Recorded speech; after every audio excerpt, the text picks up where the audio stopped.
औज़ुबिल्लाहिमिनश्शैतानिर्रजीम बिस्मिल्लाहिर्रहमानिर्रहीम। अज़ीज़ तलबा व तालिबात, अस्सलामु अलैकुम। उम्मीद है कि आप सब खैरियत से होंगे। मैंने कल आपको श्री रामचंद्र जी के क्वेश्चन आंसर्स भेजे थे, वो हमने पहले ही पढ़ा था।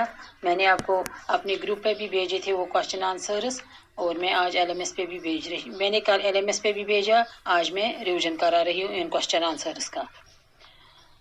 पहला क्वेश्चन है, श्री रामचंद्र जी के वालिद का नाम लिखिए।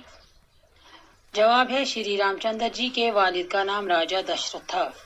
इसका दूसरा पार्ट है, राजा दशरथ की रानियों के नाम बताइए। जवाब है उसका, राजा दशरथ की रानियों के नाम कौशल्या, कैकेयी और सुमित्रा। उसका तीसरा पार्ट है, रामचंद्र जी को क्यों वनवास का हुक्म मिला। उसका जवाब है, रामचंद्र जी राजा दशरथ के सबसे बड़े बेटे थे और दस्तूर के मुताबिक राजा के तख्त का वारिस बड़ा बेटा हुआ करता था।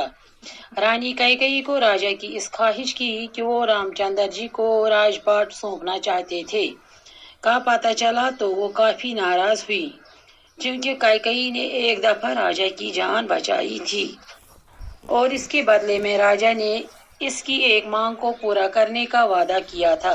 रानी ने मौका गनीमत जानकर मांग की कि रामचंद्र जी को 14 बरस का वनवास दिया जाए ताकि इसके अपने बेटे भरत को तख्त पर बिठाया जाए। रामचंद्र जी एक फरमाबरदार और नेक और ईमानदार थे और अपने वालिदैन की हुक्म की तामील में अयोध्या को छोड़कर वनवास के लिए निकल पड़े। सवाल पार्ट नंबर 4 है इसका, श्री रामचंद्र जी ने राजा दशरथ की वफात पर गद्दी पर बैठने से क्यों इनकार किया। जवाब है, रामचंद्र जी फरमाबरदार थे, वो अपने बाप का हुक्म पूरा करना चाहते थे, इस वजह से उन्होंने अयोध्या वापस आने से इनकार कर दिया और अपने भाई भरत की फरमाइश भी ठुकरा दी।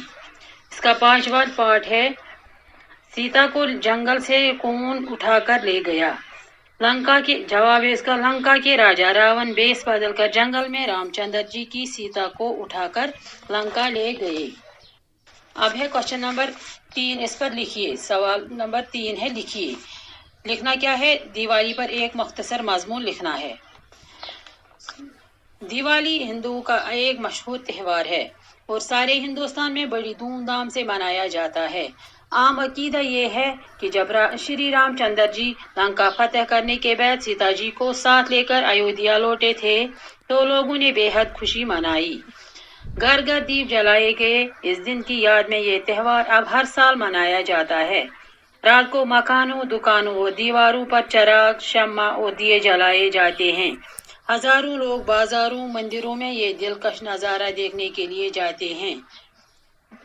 दिवाली के त्योहार पर लोग नए नए कपड़े पहनते हैं, घरों को सजाया जाता है, हर घर में मिठाई आती है जिसे खाकर बच्चे बड़े सब लुत्फ उठाते हैं। रात को लक्ष्मी की पूजा की जाती है, क्योंकि हिंदुओं का ख्याल है कि दिवाली के दिन जिस घर में लक्ष्मी की पूजा की जाती है वहां धन दौलत की कमी नहीं रहती। दिवाली के त्योहार की एक खुसूसियत ये है कि इस दिन शाम होते ही आतिशबाजी शुरू हो जाती है, पटाखे छूटने शुरू हो जाते हैं, बाजारों और सड़कों पर भीड़ भाड़ होती है। इस रोशनी के त्योहार में गजब का नजारा होता है।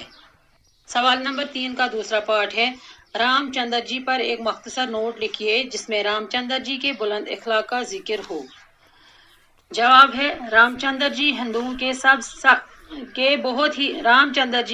के बहुत ही बड़े अवतार माने जाते हैं। इनको दीगर मज़ाहिब के लोग भी इज्जत की निगाह से देखते हैं। रामचंद्र जी की बहादुरी, नेकी और अक्लमंदी के लिए वो पूरी दुनिया में जाने जाते हैं।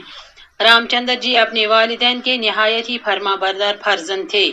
अपने वालिद के हुक्म की तामील में वो 14 बरस के लिए वनवास चले गए।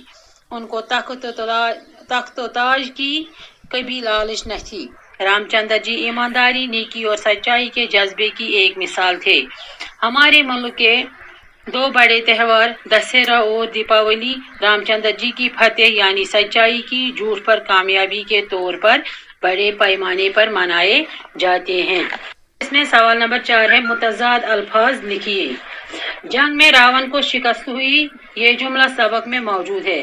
لفظ شکست کی ضد ہے فتح۔ ایسے ہی کچھ الفاظ نیچے دارج ہیں، ان کے متضاد الفاظ لکھیے۔ پہلا ہے عزت، نیک، بہادر، سچائی، محبت۔ عزت کا ہے ذلت، نیک کا ہے بد، بہادر کا ہے کمزور، سچائی کا ہے جھوٹ، محبت کا ہے نفرت، جنگ کا ہے امن۔ باقی وسلام۔